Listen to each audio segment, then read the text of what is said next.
리얼리티 트랜서핑 제15장.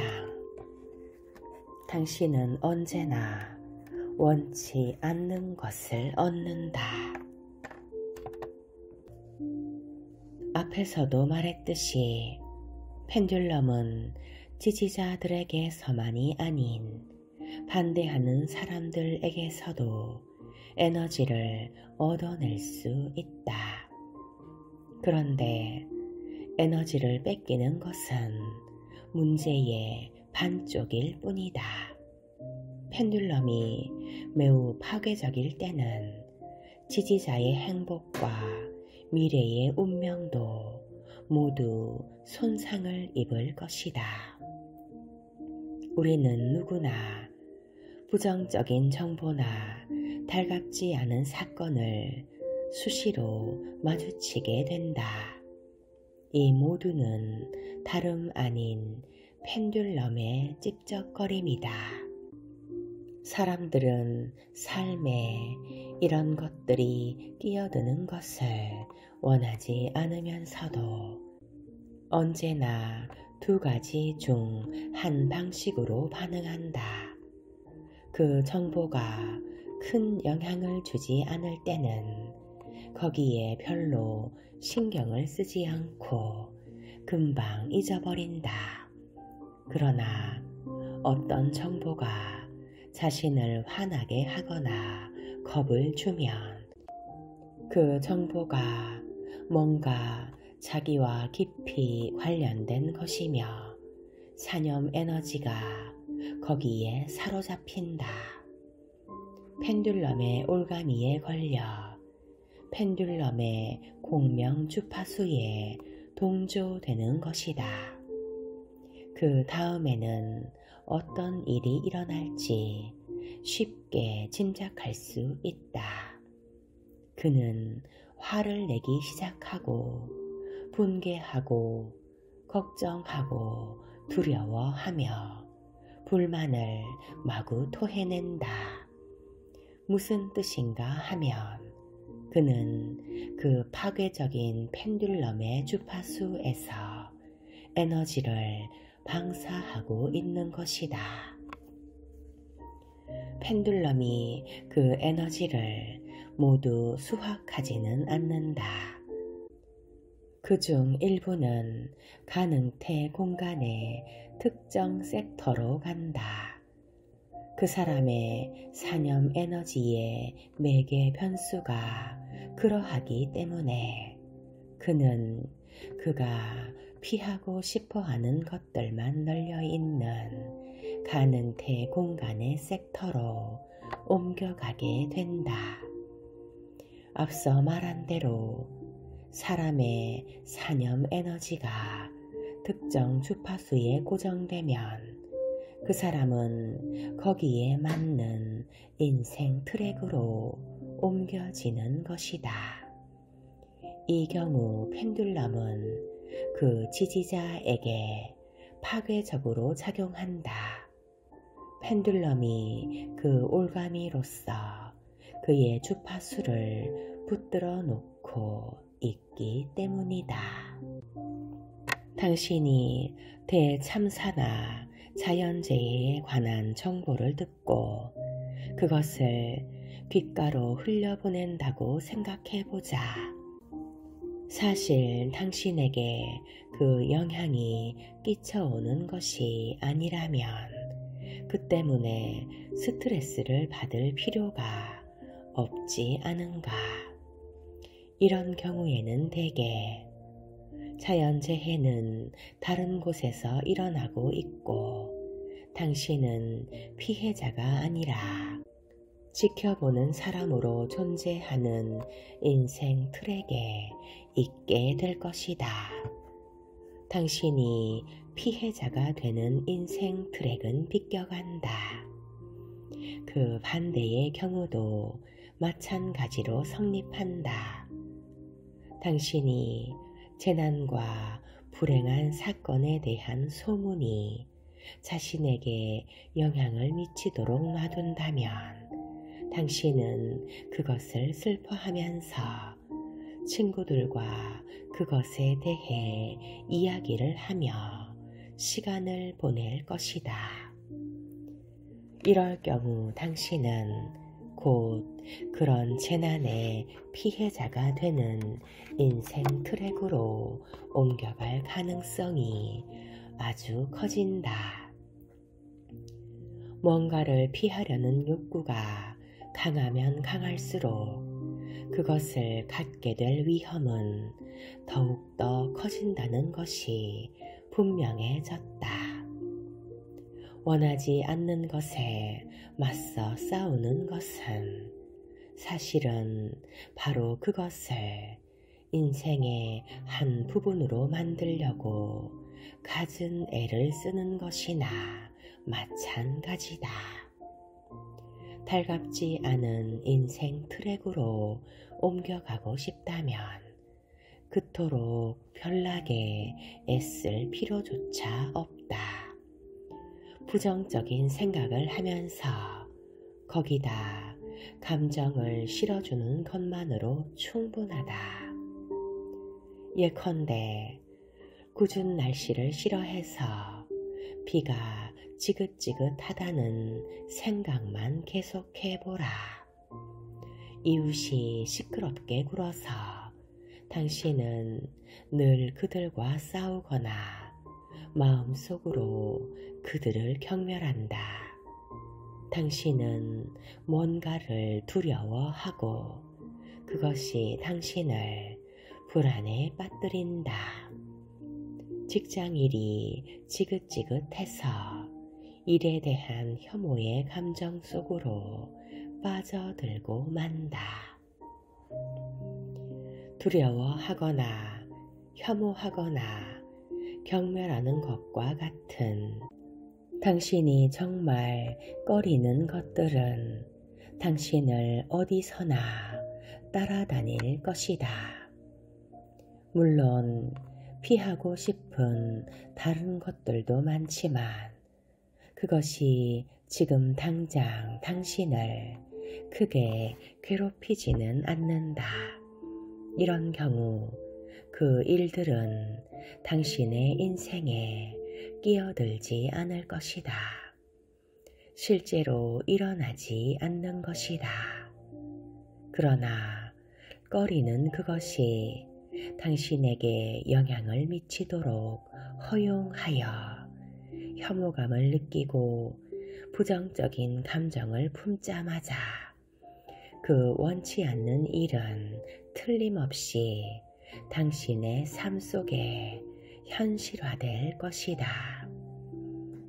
삶 속에서 원치 않는 일을 제거하는 유일한 방법은 당신의 사념 에너지를 사로잡고 있는 펜듈럼의 영향에서 벗어나는 것이다.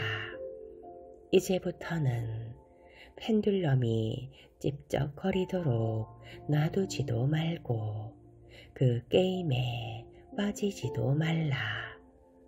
파괴적인 펜듈럼의 소나기를 빠져나오는 방법은 두 가지가 있다. 펜듈럼을 그냥 지나가게 하거나 멈추게 만드는 것이다. 이 방법들을 좀 더 자세히 알아보자. 펜듈럼이 그냥 지나가게 하기. 펜듈럼과 싸우는 것은 헛수고다. 이미 말했듯이 펜듈럼과 싸우는 것은 펜듈럼을 당신의 에너지로 먹여 키워주는 짓이다. 성공을 위한 첫 번째 조건은 펜듈럼과 싸우기를 거부하는 것이다.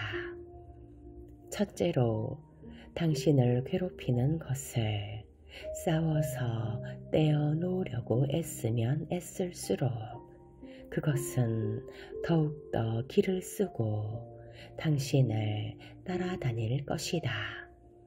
이렇게 말하는 것이 입버릇처럼 될지도 모른다. 제발 나를 편안히 좀 내버려둬. 모두들 저리 꺼져. 당신은 당신을 괴롭히는 펜듈럼으로부터 자신을 지키고 있다고 생각하겠지만 사실은 그 펜듈럼을 당신의 에너지로 먹여주고 있는 것이기 때문에 그것은 더욱더 당신에게 달라붙는다. 둘째로, 당신은 이 세상 어떤 것도 비난하거나 바꿔놓을 권리가 없다. 미술관에 전시된 작품을 볼 때처럼 좋든 싫든 모든 것을 있는 그대로 받아들여야 한다. 미술관에서는 마음에 들지 않는 작품이 많아도 그것이 보기 싫으니 치워버리라고 요구할 생각은 떠오르지도 않을 것이다. 펜듈럼이 존재할 권리가 있음을 인정하면 당신에게는 펜듈럼을 저 혼자 내버려둘 권리, 즉 그것의 영향력에서 벗어날 권리가 있음을 깨닫게 된다. 하지만 가장 중요한 것은 펜듈럼과의 싸움에 말려들지 않는 것이다. 펜듈럼을 비난하지도 말고 화내지도 말고 침착성을 잃지도 말라. 그 모두가 펜듈럼의 게임에 말려드는 것이기 때문이다. 그와 정반대로 하라. 펜듈럼을 이미 주어진 것, 피할 수 없는 악으로 묵묵히 받아들이고 거기서 떠나라. 어떤 형태로든 싫은 마음을 보인다면 펜듈럼에게 에너지를 뺏기게 될 것이다. 선택하기가 무엇을 의미하는지를 알려면 거부하기를 먼저 배워야 한다. 사람들은 대개 자기가 원하는 것이 무엇인지는 잘 몰라도 무엇을 원하지 않는지는 분명히 알고 있다. 많은 사람들이 원치 않는 일로부터 벗어나려고 애쓰다가 그와 정반대의 결과를 일으키고 있다. 거부하기 위해서는 받아들임이 필요하다. 여기서 받아들임이라는 말은 무엇을 껴안아 자신의 일부로 만들라는 의미가 아니다. 여기에서 말하는 받아들임이란 만물이 그 자체로서 존재할 권리를 지니고 있음을 인정해주고 그것을 담담하게 지나쳐 가라는 뜻이다. 받아들이고 놓아보내는 것, 그것은 모든 것이 당신을 통과하여 지나가도록 허용하고 그것이 떠나갈 때 미련 없이 보내주는 것이다.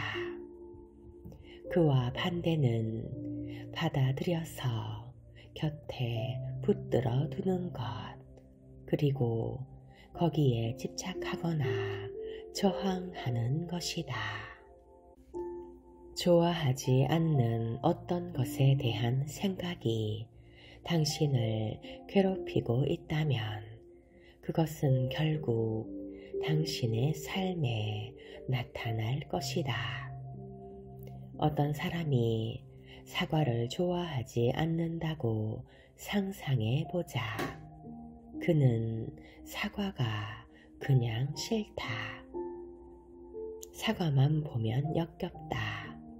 그렇다면 그냥 사과를 무시해 버리면 될 것이다.